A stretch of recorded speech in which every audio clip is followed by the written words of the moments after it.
Welcome to bcsonlinelectures.com. This is the second lecture in information systems subject under system analysis and design.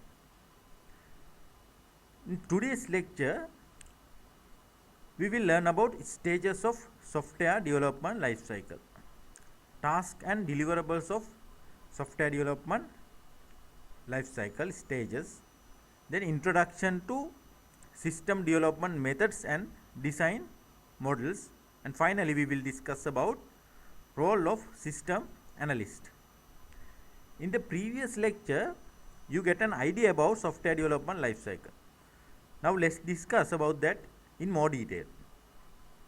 In the traditional model of software development life cycle, there are about 6 or 7 stages, right? First stage is problem definition, then the second stage feasibility study, then requirement engineering or requirement analysis, and system design. And the next stage in some textbooks divided into 2 stages, implementation stage and testing stage, or we can consider both these tasks as one stage. And the final stage is maintenance. Now why we call this traditional software development method is, in the modern practices this model is little bit different because of the advancement of the technology, like the latest technologies like cloud computing, mobile technology, web technology. Because of this advancement of the technology, the modern practices change little bit different than this traditional model, but this is the most engineered and structured way of developing a system. Therefore we will discuss about this model for the syllabus also. This is the model that we need to learn. Now in the system development life cycle model, the first stage is problem definition. Now let's discuss about what this problem definition is. Analyst meets the customer for the first official discussion about the problem domain. What is the problem domain? Problem domain means problems the organization is currently facing. This is called problem domain.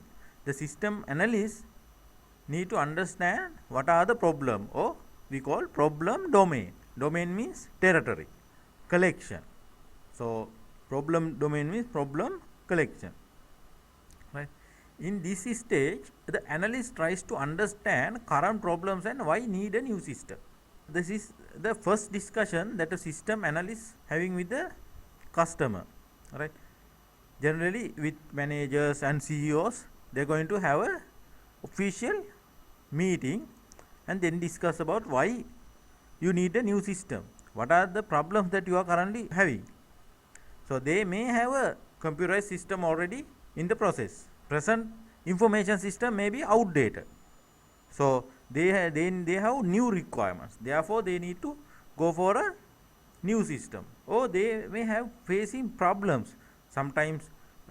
System, they may have already have a system and that system not giving correct output.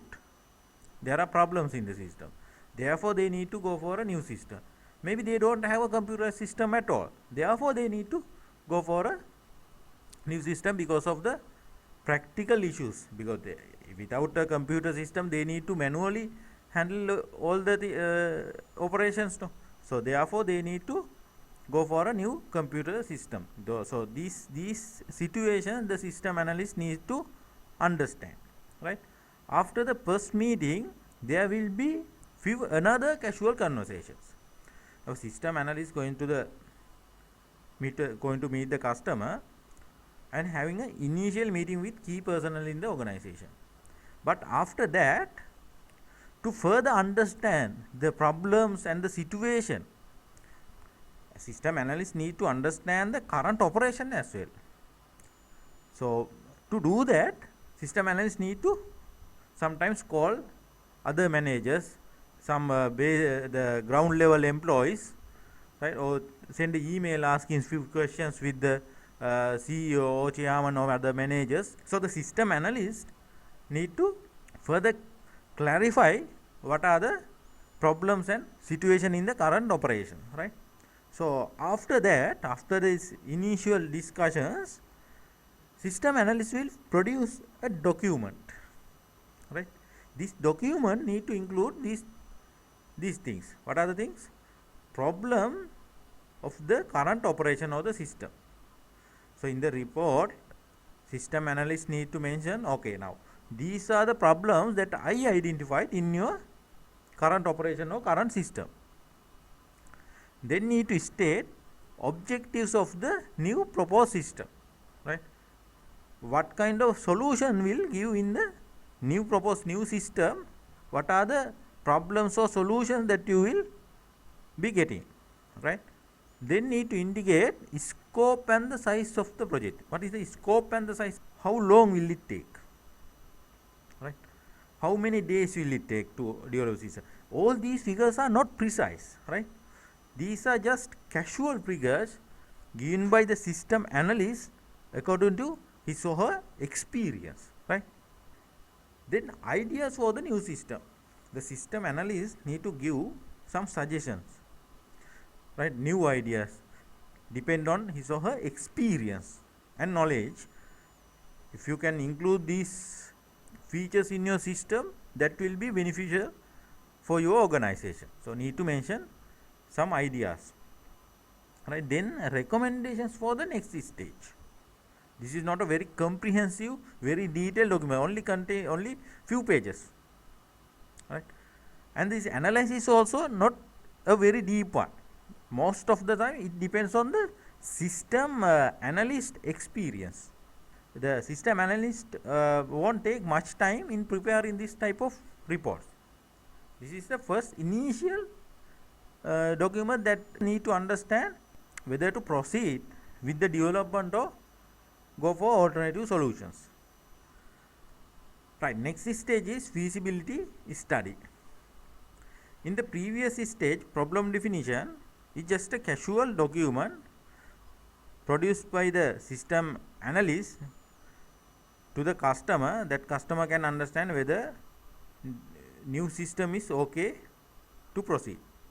But customer need more precise figures. In the problem definition is just an idea, but to proceed with the development, customer need exact figures. How many days it will take, how much it will cost. The customer need these exact figures. So in the feasibility study, that is what system analysts need to do. In this stage, the analysts need to do an in-depth analysis of the current system and problem and give recommendations to the client to make decision whether to proceed with the development of the new system or make alternative choices. So feasibility study need for the customers to make a decision, whether to proceed with the new system or look for alternative solutions. A comprehensive feasibility study may take months to complete. This is not a easy task. This is a very time consuming and sometimes money consuming task. But the cost is a small amount comparing to the development of the cost of the new system, right? Now the cost that the customer need to spend to do a feasibility study is less than the cost of the new system development. But this is very important for the customer, because with this study, customer can take precise measures of the new system and get right choices.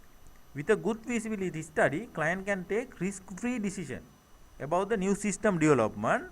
So the money spent for the feasibility study is a good investment for making the right decision. So basically the feasibility study, end of the feasibility study, right, end of the feasibility study, system analyst will produce a report, right? In this report contain mainly 3 areas, right? What are the 3 areas? First area describe can the new system is done, right? Now see, new system is proposed, but can we make it? That's the first section in the report. Can we make it? That is called technical feasibility. Whether we have the right technology available to do this project. What are the technology that we should select? Whether we are going for the commercial softwares, or whether we are going for the open source software, whether we are going for the servers or the client machines. What kind of servers that we need to use for this software, right? What are the platform? All these technological things. Analyze whether this system is possible to develop in the existing technology, right? Now if the new software or the new system, the client is asking for a new system to predict the future events, that is customer requirement. But can we make it? No, we can't make it, because that kind of technology is not existing in the present time, maybe in the future, but now we cannot develop such a system because there are not technical possibility to develop that kind of system. So that is just an example to understand you what this technical feasibility means.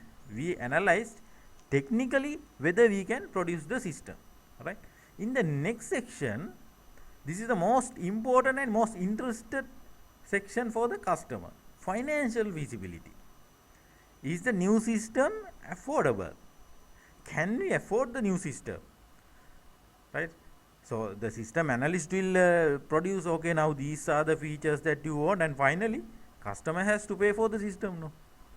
So that also need to include in the report. What is the financial feasibility? Can we afford it? What is the affordable limit that the customer will tell this system analyst about his budget, right? I can spend only 2 million for this project, so you need to make the project within my budget. So system analyst will make the recommendation whether this system is can develop within customer's budget. So that is the second section in the feasibility report. In the third section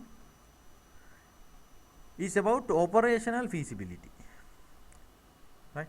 Can it operate within existing procedures? What is operation feasibility?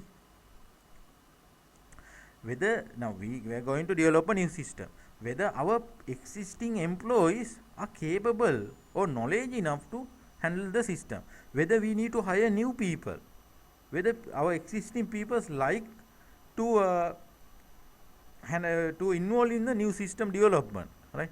These kind of operational matters. Whether our the building space is enough, right? Enough for the development team, right? What kind of arrangement we need to do. Now these kind of operational feasibility that need to analyze and include in the report.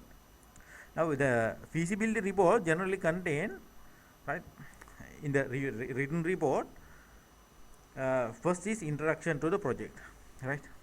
System analyst doing an introduction, okay, this is the project that we are going to do, right? Then clear definition about the current system and new system and system boundaries. In the first lecture we talk about system boundaries, right?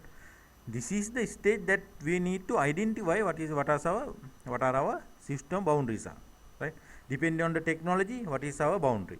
Depending on the finance, what is our boundary? Depend on the operational feasibility, what is our boundary, right? These boundaries need to define in the feasibility report.